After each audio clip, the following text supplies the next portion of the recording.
ముందుగా బ్రహ్మర్షి పితామహ పత్రిజీకి, స్వర్ణమాల పత్రి మేడం గారికి ఆత్మ ప్రణామాలు తెలుపుకుంటూ, అలాగే బ్రహ్మర్షి తటవర్తి రాఘరావు సార్కి, బ్రహ్మ విదృష్టి రాజలక్ష్మమ్మకి కూడా ఆత్మ ప్రణామాలు తెలుపుకుంటూ, ఈరోజు మనం ధ్యాన ఫలం అనే టాపిక్ తీసుకున్నాం. ఇది పత్రిజీ రాసిన తులసీదళం 2 నుండి. ప్రతి కార్యం వెనుక ఒక నిర్దిష్టమైన కారణం ఉంటుంది. ఈ కార్యం ద్వారా ఏ లాభాన్ని మనం పొందగలుగుతామో, ఏ ప్రతిఫలాన్ని వాంఛిస్తామో అంటే ఆశపడతామో, అదే ఆ కార్యానికి కారణభూతం అవుతుంది. ప్రతి కార్యం ఒకానొక ఫలాన్ని ఇస్తుంది. దుష్కార్యాలు దుష్ఫలాలను ఇస్తాయి, సుకార్యాలు సుఫలాలని ఇస్తాయి. అంటే చెడ్డ కార్యాలు చేస్తే చెడ్డ ఫలితాన్ని పొందుతాము, మంచి కార్యాలు చేస్తే మంచి ఫలితాల్ని పొందుతాము అని ఇక్కడ.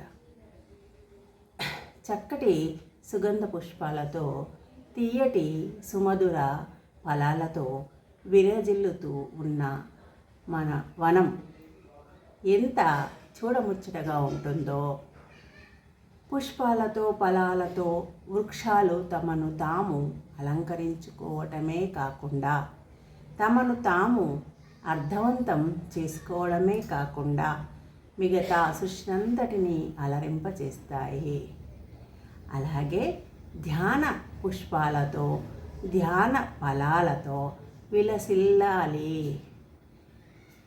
విలసిల్లని మానవ జీవితాలు మృతప్రాయమైన జీవితాలు అన్నారు పత్రిజీ. అంటే ధ్యానం అనేది సాధన, పుష్పాలు, దాని ఫలితాలు పొందాలి. పొందని వారు మృతప్రాయమైన జీవితాలు అని చెప్తున్నారు ఇక్కడ. ధ్యాన సాధన ద్వారా పొందే ఫలాలు దివ్య ఫలాలు. తస్మాత్ యోగి భవార్జున అన్నారు శ్రీకృష్ణుడు భగవద్గీతలో. ఇక్కడ చూడండి, ఏనా ఇక్కడ రాజుకా, ఒక ఎమ్మెల్యేకా, ఒక కలెక్టర్కా అని చెప్పలేదు ఇక్కడ కృష్ణుడు. యోగి భవార్జున, యోగికా అర్జున అన్నాడు. దాని అర్థం ధ్యాన ఫలాలు పొందబోయి అన్నట్టు.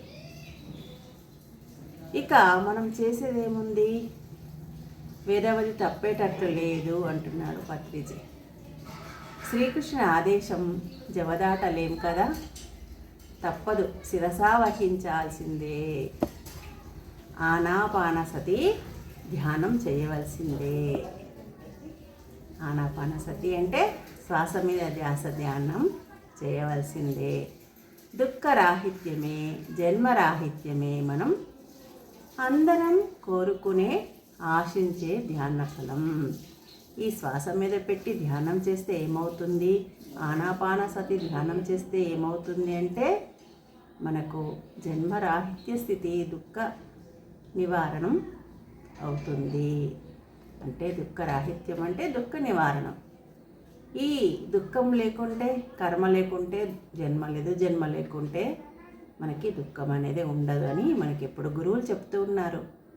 అదేవిధంగా ఆ ఫలితాలే ధ్యాన ఫలితాలు అని చెప్తున్నారు ఇక్కడ. అందరూ ఆశించేది అదే కదా, దుఃఖం ఉండొద్దు అనుకుంటాం, జన్మ ఉండొద్దు, మోక్షం కావాలనుకుంటాం, అదే అన్నమాట. అలా ధ్యానం చేయకపోతే ధ్యాన ఫలం లభించదు. ధ్యానం చేస్తేనే ధ్యాన ఫలం లభిస్తుంది. అందుకే అందరం ధ్యానం చేద్దాం, ధ్యాన ఫలితం పొందుదాం. పత్రిజీ చెప్పిన ఈ సాధనని అందరం చేద్దాం. Thank you. మళ్ళీ ఇంకో వీడియోలో కలుద్దాం.